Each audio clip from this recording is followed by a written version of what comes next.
What's up, world? Welcome back to the channel.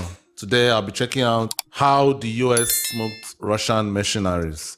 I don't know whether this is a video about what is going on in Ukraine right now. I'm not sure about that. But you know, the US and Russia have this history of hating each other, so this should be fun.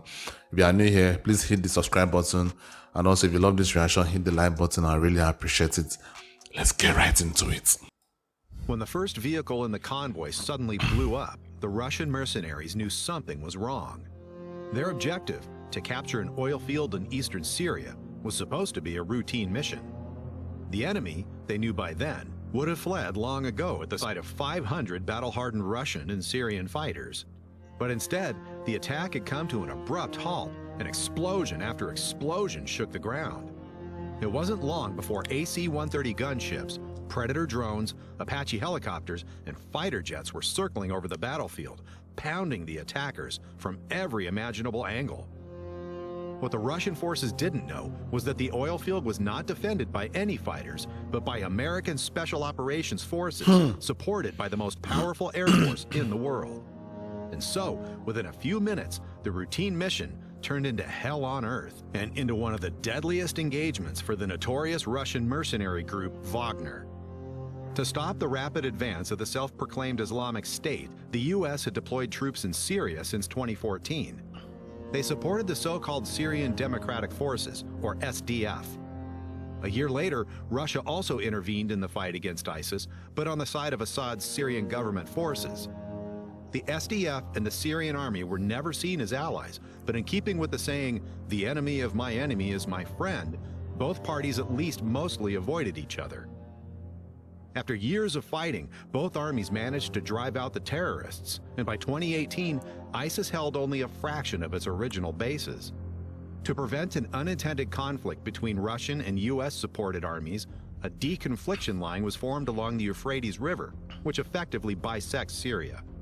In addition, both parties were able to contact each other through special telephone channels that were kept clear at any time.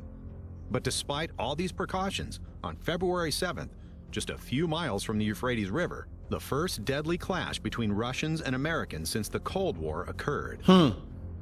Late in the evening of February 7th, 2018, 500 Russian and Syrian fighters attacked an SDF military base. The base was located about 5 miles east of the Euphrates River and controlled one of the country's main oil fields.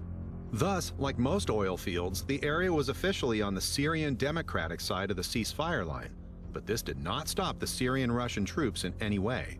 The attackers were supported by various Russian-made battle tanks, as well as mortars, artillery, and rocket launchers, with which they began shelling the SDF base without warning.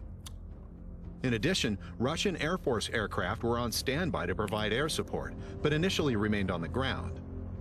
However, while everything was initially going according to plan for the attacking forces, the phone suddenly rang in the Russian headquarters near the Euphrates. A representative of the U.S. military was on the line and wanted to know whether Russian fighters were currently trying to take the military base at the Conoco oil fields. Here, not only the Syrian Democratic Forces were under heavy artillery fire, but also their allies, American Green Berets, Army Rangers, Marines, and various support units. After the Russians had explicitly denied the question whether the enemy were their troops, it was clear to the caller. Whoever was currently taking fire at his soldiers, he would feel the full force of the American military in just a few moments. I mean, at that point, why didn't they just, like, they could have just told them, like, this, I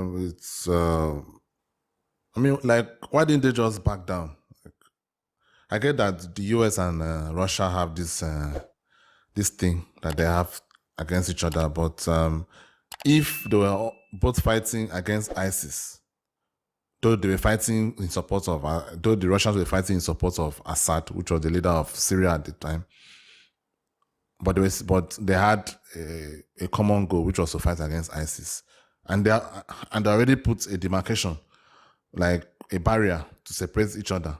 So why?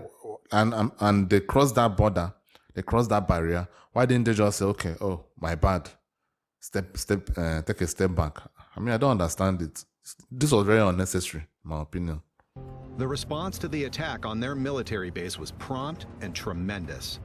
Even before the Russian convoy reached its starting position for the attack, the first and last vehicles were taken out in a classic ambush maneuver, trapping the forces in the middle. The missiles came from an American Reaper drone, which had been targeting the convoy for some time. However, to the Russian Wagner mercenaries on the ground, the drone was invisible, and they had a hard time understanding where the fire suddenly came from. It didn't take long for more shells to hit, spreading chaos on the battlefield. American artillery and HIMARS rocket launchers engaged the convoy, inflicting numerous casualties. While the Russian forces were still trying to realize what was happening, 4 Apache helicopters appeared on the horizon. Although the gunships were several miles away, no one could hide from their precise infrared optics. The laser-guided Hellfire missiles found their target in the Russian battle tanks, while the 30mm cannon forced the enemy infantry to withdraw. Few of them were able to escape the explosive shells, and a Russian survivor later reported that they suffered about 200 casualties within the first few minutes, almost half of the entire attack force. Wow. The reports that are on TV about, well, you know, about Syria and the 25 people that are wounded there from the Syrian army, and, well, to make it short, we've had our kicked. So one squadron lost 200 people. Right away, another one lost 10 people. And I don't know about the third squadron, but it got torn up pretty badly too. So 3 squadrons took a beating. The Yankees attacked. First, they blasted the out of us by artillery. And then they took 4 helicopters up and pushed us in a merry-go-round with heavy caliber machine guns. They were all shelling the holy out of it, and our guys didn't have anything besides the assault rifles. Nothing at all, not even mentioning shoulder-fired SAMs or anything like that. So they tore us to pieces for sure, put us through hell. And the Yankees knew for sure that the Russians were coming, that it was us, Russians. Our guys were coming to commandeer an oil refinery, and the Yankees were holding it. We got our beat rough. My men called me. They're there drinking now. Many have gone missing. It's a total it sucks. Another takedown. While AC-130 gunships circled over the battlefield engaging individual targets, large B-52 strategic bombers completely destroyed the convoy. Those who managed to escape hid in buildings, but even there they were not safe for long. Late into the night, the attackers were hunted by F-15 fighter jets, whose bombs penetrated even the best cover. The new 5th-generation air superiority fighter F-22 Raptor was also used. But for the soldiers on the ground, it no longer made any difference who was pounding. I already checked the video about that already on this channel. Go check it out. In the US playlist, F-22 Raptor. The Russian contractors did not stand a chance against the American Air Force. Although there were rumors that some pilots from the nearby Russian air base were asking for permission to take off, the blue-painted Su-34s and 35s remained on the ground. The attackers' casualties were so heavy that in the middle of the battle, one of the Russian commanders called in and asked for a ceasefire, indicating that Russian military was in contact with the attacking fighters after all. Really? A published call from a Wagner mercenary sums up events in Syria. Just had a call with a guy.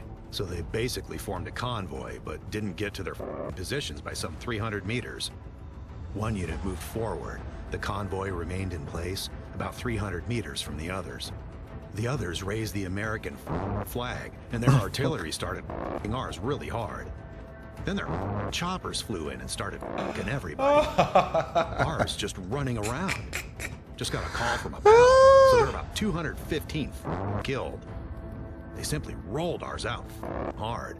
What the hell? Point. What the ours were hoping for in there? That they'll fucking run away themselves? Hope to fucking scare them away? Lots of people fucking so bad they can't be fucking ID'd. There were no foot soldiers on the American side. They simply fucked our convoy with artillery. When the battle ended early next morning, there was nothing left of the convoy of vehicles. All combat vehicles have been destroyed, with the exception of a single battle tank and armored personnel carrier. Of approximately 500 Russian and Syrian attackers, at least 200 were killed or wounded. One of the mercenaries later reported that in some places they found solidified melted sand and gun barrels bent from the heat. There were no casualties on the American side, and no reports of damaged aircraft. That's crazy. Only one of the SDF soldiers in the base at the oil field was wounded by Russian fire, but survived. The incident sparked outrage on both Russian and Syrian sides, but since the Americans had repeatedly reassured themselves through the Russian officials, they could not be blamed. According to intercepted phone calls between the leader of Wagner and Russian ministers, the attack was even said to be an order from Moscow. For Wagner Group fighters, the Battle of Conoco Fields went down in history as Red February and was one of their most humiliating engagements. At least some of them received a medal specially made for this event. It shows a Russian soldier surrounded by flames, heroically shooting at an American Apache helicopter. Really? A scene that probably never took place in this way. The Syrian Democratic Forces and their American allies had successfully defended the base at the oil field and continued to fortify it. The demonstration of their superior air power was meant to be a warning to any hostile forces not to mess with the wrong people. Interestingly, when Syrian and Russian fighters gathered in the area again about a month later, the Americans once more contacted the Russian commander in charge. This time, it was not long after the end of the phone call that the entire Russian-Syrian fighting force hastily withdrew. Well, clearly this video is from an American perspective. I'm very sure if a Russian made a video about what happened in this particular incident, I'm very, very sure that it's going to be way, way different from what this video is saying. But at the end of the day, it seems like these are facts.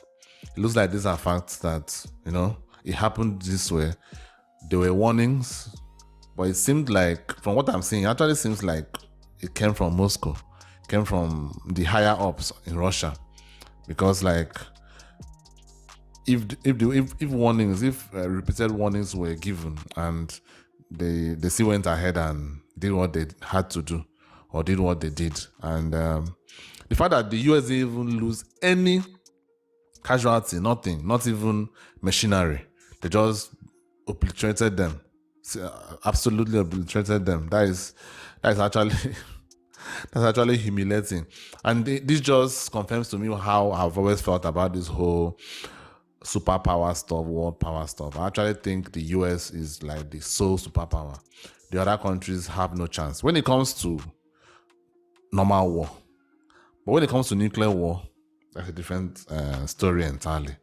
Anyway, guys, I hope you enjoyed the video. I hope you enjoyed the reaction. If you did, hit the like button. Please, guys, hit the like button. It takes nothing away from you. I really appreciate it. See you on the next one. Peace.